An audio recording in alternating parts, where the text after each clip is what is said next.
김병주 더불어민주당 최고위원과 좀 이야기 나눠볼 텐데요. 스튜디오로 직접 모셨습니다. 어서 오세요, 의원님. 네, 안녕하세요. 김병주입니다. 네, 의원님을 모신 이유가 어제 국회 운영위 회의에서 또 제기하신 의혹이 있습니다.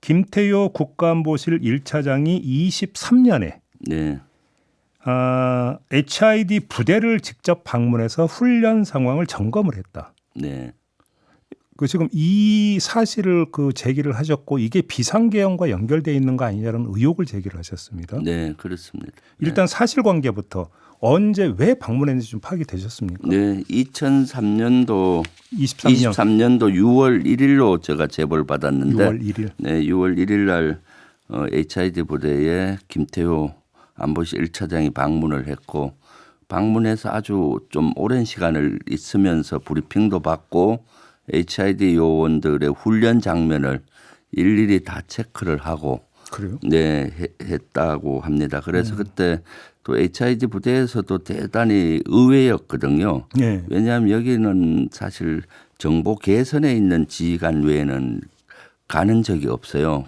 의원님도 네, 가보셨던. 저도 그 군대 생활 39년 하면서 가본 적이 없고요. 사성 장군이도 못 가보셨어요? 네, 가보고 싶었는데도 허락이 안 돼서 못 간 적이 많았어요. 제가 대대장 할 때 네. 우리 대대로부터 2km 바로 옆에 이 부대가 있었어요. 지금은 없어졌어요. 그 예, 부대가 예. 위치가. 우리 작전 지역 내에 있어서 제가 그 안에 그 사항을 확인하러 가려고 했는데 허락을 안 해서 못 갈 정도였거든요. 그 정도로 철통 보안이네요. 네. 그리고 그 당시 사단장께서도 한번 가려고 했는데 네. 작전 지역을 담당하는 사단장한테로 허락을 안 할 정도로 그런 비밀이 요하는 부대인데 김태호 1차장이 갔다. 그리고 김태호 1차장은 외교를 담당하는 안보실 1차장이에요.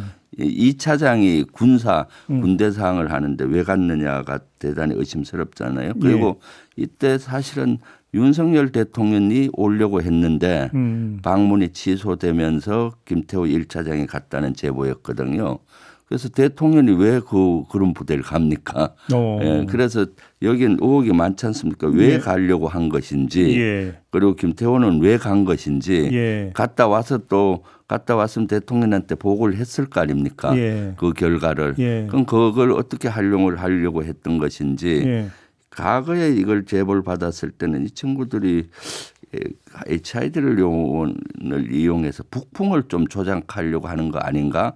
대통령실에서 HID를 관심을 가질 필요가 없잖아요. 그렇죠. 북파 공작이니까. 북파 공작 지금은 사실 침투할 수도 없지 않습니까?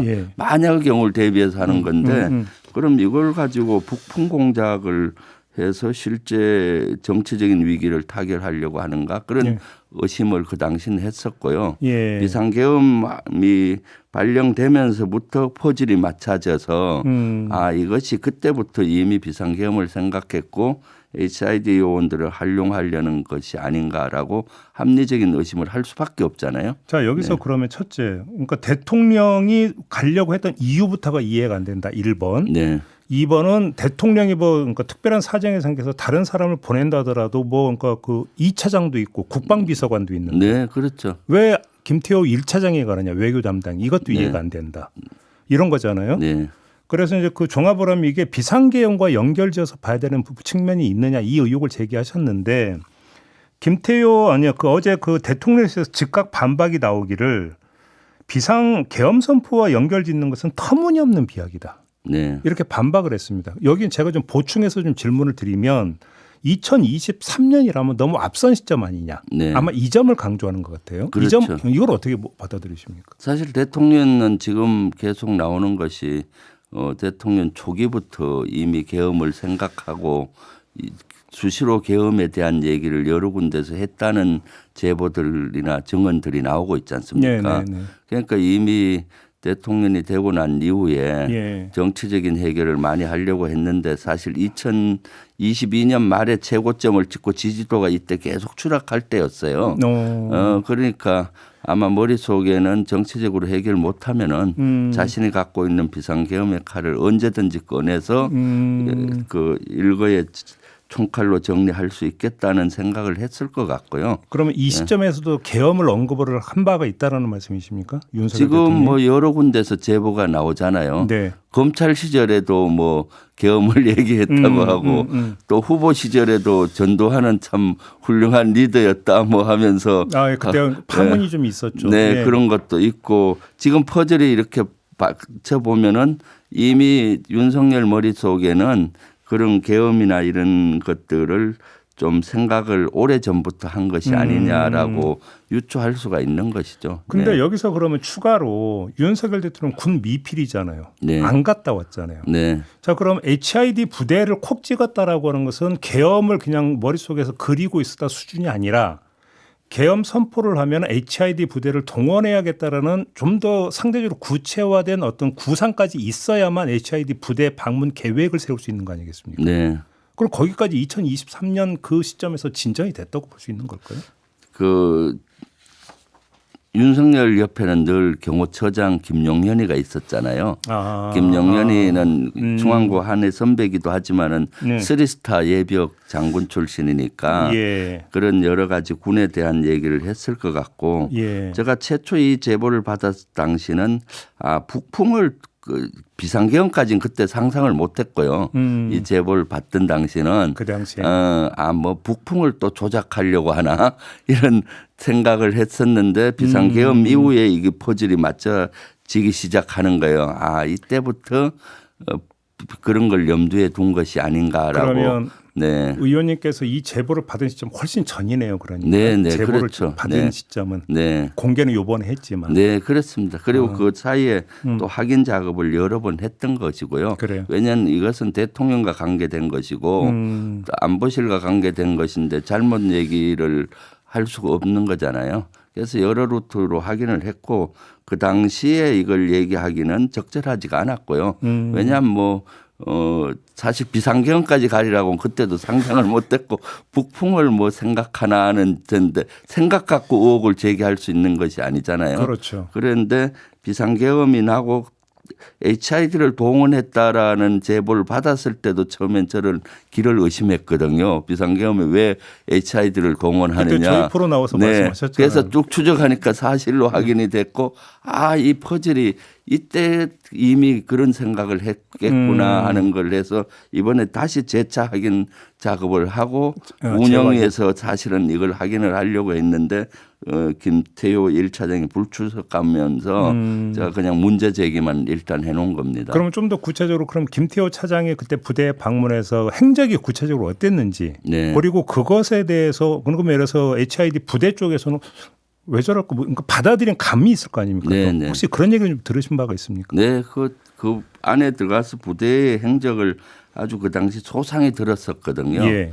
근데 뭐 그까지 그걸 하면 이제 제보 출처가 나오니까 네네네. 뭐 어느 사무실에 가서 뭘 하고 뭐 이런 것까지 소상히 그 당시 제보를 받았었고요. 의원님은 그러니까 아주 낱낱이 다 파악은 하고 계시고. 네. 그렇지만은 뭐 그런 거 제보 받는다고 일일이 또 네. 문제 제기할 수 있는 게 아니잖아요. 안보 예. 문제는. 예. 그런데 이제 이번에 비상계엄 이후에 이제 이것이 그렇게 연결이 되겠구나 하는 합리적인 의심을 하고 재차 확인 작업을 했던 겁니다. 알겠습니다. 어제 또 하나 이 충청권에 있는 전쟁 지도본부로 쓰이는 거대한 벙커. 네. 이 벙커 시설을 12월 3일 비상계엄 당일에 점검을 했다. 네. 이것도 확인이 된 사실인 거죠. 네, 아주 믿을 만한 제보를 통해서 예. 됐기 때문에 예. 제가 그걸 확답을 좀 왜 그런 걸 했는지를 하려고 운영위에서 문제 제기를 했던 겁니다. 네. 지금 사실은 여기 비완 문서고 수방사 그 부근에 있는 비완 문서고가 전쟁 지도본부에 전쟁 지도본부를 안 서고 이번에 비상계엄 때 실제 언론인이나 뭐 정치인들을 감금하려는 걸로 활용했다라고 해서 우리가 경악했지 않습니까? 그런데 이번에 제보 받기로 충청권의 뭐 정확한 위치는 보안상 말씀드리기 어렵고 거기도 비완 문서고와 비슷한 규모의 전쟁 지도본부가 벙커가 있어요. 그건 아마 서울에서 후퇴하면 그걸 한다든가 보조로 쓴다든가 다 있을 거 아닙니까? 거기도 이제 그 12월 3일 날 아침부터 시설 점검을 했다는 거예요. 사람들이 들어가서 시설도 점검하고 통신도 점검하고 사항실 이런 것도 위치들도 확인하고 뭐 했다는 아주 믿을 만한 제보가 있어서 자료 요구도 지금 하고 있거든요. 출입 일지라든가 이런 것들. 그 12월 3일 대부분이 증언을 저녁 10시 30분에 TV 보고 알았다라고 얘기를 했고 특히 그쪽 대전 지역에 있는 부대들은 대부분 그렇게 얘기를 했잖아요. 그런데 12월 3일 날 아침부터 그걸 왜 점검을 했느냐. 그럼 의혹이 두 가지잖아요. 실제로 원래 한 목적에 맞게 사항실도 비상계엄이든 어떤 상황에서 전쟁 지도본부로 이용을 하려고 점검을 한 수도 있고 아니면은 비완 문서고를 감금시설로 쓰니까 충청권 이남에도 포고령 위반자가 많을 거 아니에요. 복귀하지 않은 뭐 전공이라든가 정치인, 언론인을 그쪽에 잡아 엮기 위한 것이 아닌가. 그래서 이거를 운영위에서 좀 따져 물으려고 두 가지 목적 중에 하나일 거 아닙니까? 그거는 점검을 했던. 그리고 이것은 사전에 이미 이 비상계엄이란 것이 예하부대에 알려졌다. 임무를 줬다는 또 반증이 아니겠습니까? 그럼 여기도 격실이 되게 많나요? 거기도 많죠. 그래요? 네. 거기도 뭐 비완 문서고보다 더 현대화돼 있고 거기는 더? 그 규모도 아주 크고 하기 때문에 그것이 원래 목적대로 쓰기를 바라지만은 우리가 상상을 초월한 일을 비완 문서고의 감금 시설로 쓰려고 했다는 거기 때문에 그런 의심을 하고 이번에 제가 또 국정조사위원입니다. 그래서 좀 더 그럴 때 확인을 하려고 합니다. 그러니까 아직도 안 밝혀진 그 사실들이 꽤 있을 수 있다라는 얘기로 연결이 되는 거잖아요. 꽤 있을 수 있는 게 아니라 엄청나게 많죠. 그래요? 지금까지 밝혀진 거는 빙상의 일각이고요. 저한테 제보들이 엄청나게 많이 들어와 있습니다. 사실은. 그럼에도 불구하고 확인 작업을 하는 과정에 있기 때문에 그렇죠. 그래서 제가 얘기한 거는 바로 사실로 드러났잖아요. 지금까지도. 네. 그래서 확인 작업을 하느라고 늦어지고 있고요. 요것은 또 국정조사 기간에 조금 더 확인을 하려고 합니다. 그럼 조만간 또 공개하실 내용이 또 지금 대기돼 있는 상태입니까? 네, 많이 있죠. 예를 들면은 뭐 어떤 게 있는데요? 평양에 드론 보낸 것들.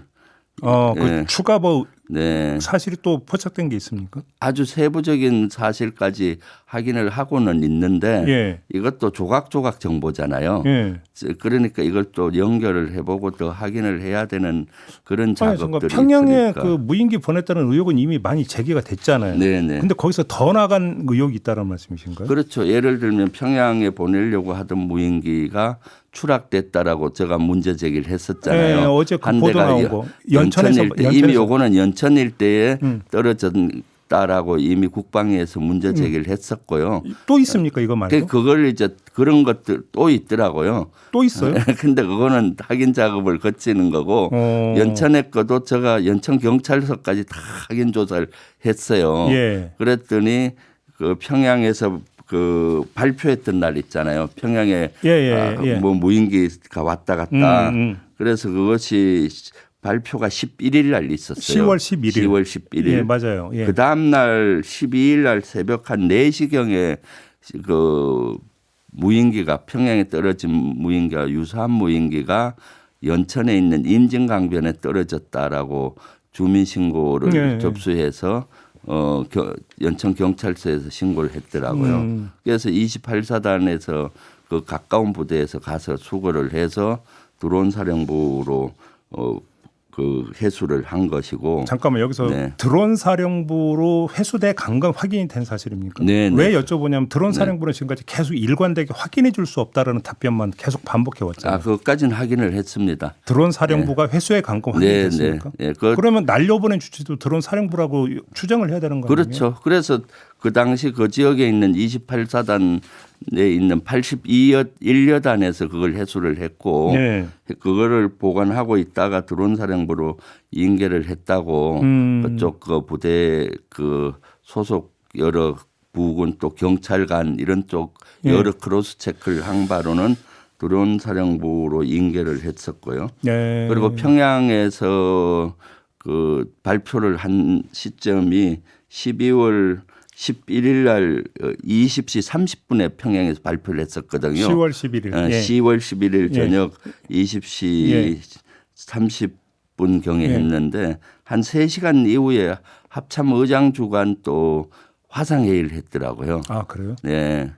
내용은 회의 내용은. 그때 이제 드론 사령관도 거기에 참석을 했더라고요. 아 그래요? 그러니까 그거는 평양에서 발표했는데 이게 어떻게 된 거냐 파악회의일 수도 있고 아니면 이미 본인들은 아니까 이걸 어떻게 향후 조치를 해야 되느냐 그럼 핵심은 드론 사령관이 그 화성회의에 참석했다는 그게 핵심이네요. 했다고 제보를 받았거든요. 아 그래요? 그러니까 이런 것들 하나하나를 지금 조각조각으로 들어와서 아하. 그 계속 확인 작업을 하고 있는데 평양 무인기에 대해서는 어느 정도 퍼즐이 맞춰지고 있습니다. 그래서 그래요? 요거는 조금 더 맞춰지면은 제가 언론에 공개를 하든가 국정조사 때 더 확인을 할까. 그러면 그 생각합니다. 드론 사령부 창고에서 화재 났다라는 거 이제 그 전에 나왔던 거 있잖아요. 네. 이것도 연관성이 있다고 좀 파악하고 저는 있어요. 있다고 봅니다. 그때 제보 받기로도 연관성이 있다고 보고 받았고 화재 난 데에서 북한에 보낸 그 전단가 네. 전단통이 있었다라고까지 제보를 받았었거든요. 전단과 전단통이 그 네, 창고 안에 화재 난 창고 안에 있었다. 예. 어. 그리고 그것은 모 언론사에서도 취재를 해서 발표를 했습니다. 네, 네, 아주 믿을 만한데 로부터 거 있었다라고 발표를 했었고 그리고 요것은 또 제가 그때 국방에서 바로 요구를 해서 네네. 요 지역은 압수수색을 한 것 같아요. 어. 그때 3주 정도 있으면 결과가 나온다 했으니까 아마 지금쯤 결과가 나왔을 텐데 예, 예. 군에서 지금 발표를 안 하고 있죠. 네네. 아 그래요. 알겠습니다. 좀 다른 문제 좀 하나 여쭙고 좀 마무리를 할게요. 지금 그 2차 체포영장 집행 윤석열 대통령에 대한 지금 어제 이제 오후부터 나오는 보도가 55 경비단, 네. 55 경비단 등 군 병력들이 동원되지 않을 거다. 네. 이런 보도가 나왔는데 혹시 확인하셨습니까? 이거? 네네 하긴 했고요. 사실 제가 국방위원 자격으로 국방부 차관한테도 확인 전화를 한번 한 적이 있어요. 그럼 국방부 구체적으로 만약에 하더라도 응하지 말라라는 지시가 구체적으로 내려간 게 확인이 된 겁니까? 거기 구체적인 지시보다도 경호처장한테 네. 제가 확인한 바로는 이 인원들에게는 고유한 임무만 줘라. 외곽 원래 경- 임무 외곽 경계만 하고 나머지는 안 된다. 그런 걸 얘기를 했다 그러고 예. 아마 이번에도 다시 한번 강조했을 걸로 보입니다. 지금 나온 보도로 보면 그 이상의 어떤 그 요구를 따르지 않아도 그건 항명이 아니다. 네. 라는 어떤 이야기까지 전달이 된 것처럼 지금 보도가 나오는데 그럼 혹시 확인하셨습니까? 네, 그거 아마 그렇게 지시를 한 걸로 저도 그때 알았거든요. 그래요. 저도 주문을 국방위 차원에서 한 것이 더 이상 우리 병사들 범법자 만들지 마라. 네네. 우리 군인을 범법자 만들어 되겠느냐. 예. 압수수색 이거 막으면은 범법자다. 지금 12.3 비상계엄의 군이 얼마나 불명예를 안았습니까? 알겠습니다. 거기에 그래서 군에서는 확실히 국방차관을 비롯해서 범법자를 만들지 말아야겠다는 의지를 갖고 있더라고요. 그 한미연합사 부사령관 지내셨잖아요. 네네. 그 공관도 혹시 한남동에 있습니까? 네, 그 안에 있었죠. 그 안에 있었습니까? 네, 그럼 하나 그 안에. 여쭤볼게요. 어제 그 잠깐 이제 윤석열 대통령 도피 의혹이 제기가 됐고 네, 나중에 이제 오마이뉴스에 영상이 공개가 됐고 윤석열 대통령으로 보이는 사람이 지시하는 장면이 나왔잖아요. 네, 네. 근데 거기서 이제 추가로 어떤 얘기가 나왔냐면 대통령 관저가 아니라 붙어 있는 다른 관저로 갈 수도 있는 거 아니냐. 네. 이런 의혹이 또 제기가 된 바 있는데 이게 조금이라도 신빙성 있는 의혹이라고 보십니까? 그것은 충분히 가능성이 있죠. 그 안에는 예. 대통령 간저만 있는 게 아니라 그 울타리 안에는 지금도 합참 의장과 국방부 장관 공간이 있고 네. 전에 제가 쓰던 연합사 부사령관 공간은 지금 비서실장이 쓰고 있고 그다음 해병대 사령관 공간도 거기 있었는데 거기는 경호처장이 쓰고 있고요. 그럼 마음만 먹고 언제라도 다른 그 관저로 그러니까 옮길 수는 있다. 저는 있다고 봅니다. 충분히. 그래요? 네, 그러면은 사실은 압수수색을 그 실제 체포영장 발령해서 집행할 때 그것도 개인 사생활 공간이잖아요. 네, 합참의장이든 그런 데는 하기가 어려울 수 있잖아요. 네. 그래서 그런 것까지 충분히 공수처에서 고려를 하고 해야 된다고 저는 봅니다. 알겠습니다. 네. 자, 오늘 말씀 여기까지 듣겠습니다. 고맙습니다, 의원님. 네, 감사합니다. 김병주 민당 최고위원과 함께했습니다.